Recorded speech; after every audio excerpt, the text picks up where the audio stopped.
تاریخ کربلا میں آتا ہے کہ ابن زیاد امام حسین علیہ السلام کو پہلے سے خبردار کیے بنا کوئی قدم نہ اٹھانا چاہتا تھا۔ چنانچہ اس نے اپنے چند آدمی ساتھ لیے اور سیدنا امام حسین علیہ السلام کے خیموں پر جا پہنچا تو سامنے سے حضرت عباس علمدار علیہ السلام اپنے 20 سواروں کے ہمراہ اس سے ملے اور اس کے آنے کا مقصد دریافت کیا تو ابن سعد کہنے لگا، یا تو آپ لوگ یزید کی بیعت کر لیں اور ہتھیار ڈال دیں یا جنگ کے لیے تیار ہو جائیں۔ تو حضرت عباس علمدار نے اس تمام تر واقعے سے امام حسین علیہ السلام کو آگاہ کیا تو امام حسین علیہ السلام نے ارشاد فرمایا، انہیں کسی طرح آج کی رات ٹال دو تاکہ میں اللہ کی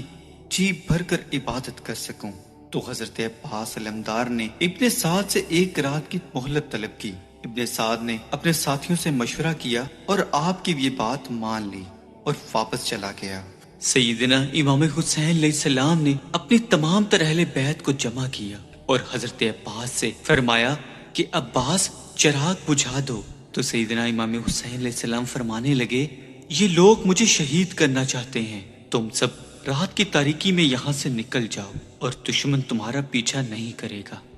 جب آپ امام علیہ السلام نے اپنا تمام تر یہ خطبہ ارشاد فرما لیا تو حضرت عباس سے چراغ روشن کرنے کو کہا۔ جب حضرت عباس نے چراغ جلائے تو دیکھا کوئی بھی وہاں سے نہیں گیا تھا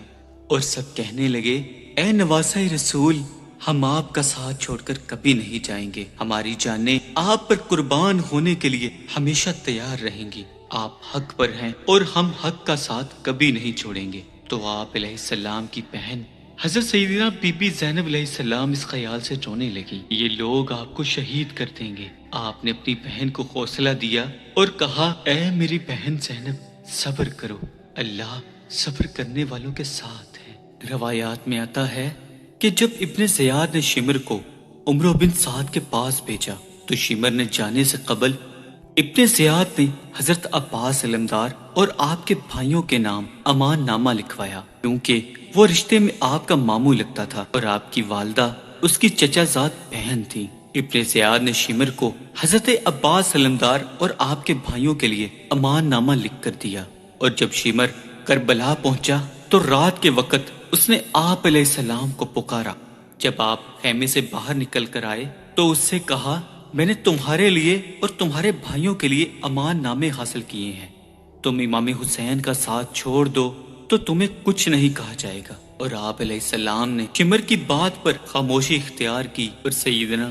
امام حسین علیہ السلام نے آپ علمدار سے فرمایا، اگرچہ وہ تمہارا ماموں ہے اور فاسق ہے، تم اس کی بات پر غور کر لو۔ تو جناب عباس علمدار شمر سے کہنے لگے، اے شمر، میں تجھ پر اللہ کی لعنت بھیجتا ہوں اور تیرے اس لکھوائے امان نامے پر، مجھے تیرے اس امان نامے سے کوئی غرض نہیں۔ شمر نے جب حضرت عباس علمدار کا جواب سنا تو غصے سے آگ بگولا ہو گیا، کیونکہ عباس وفا کا پیکر ہے اور علمدار حسین۔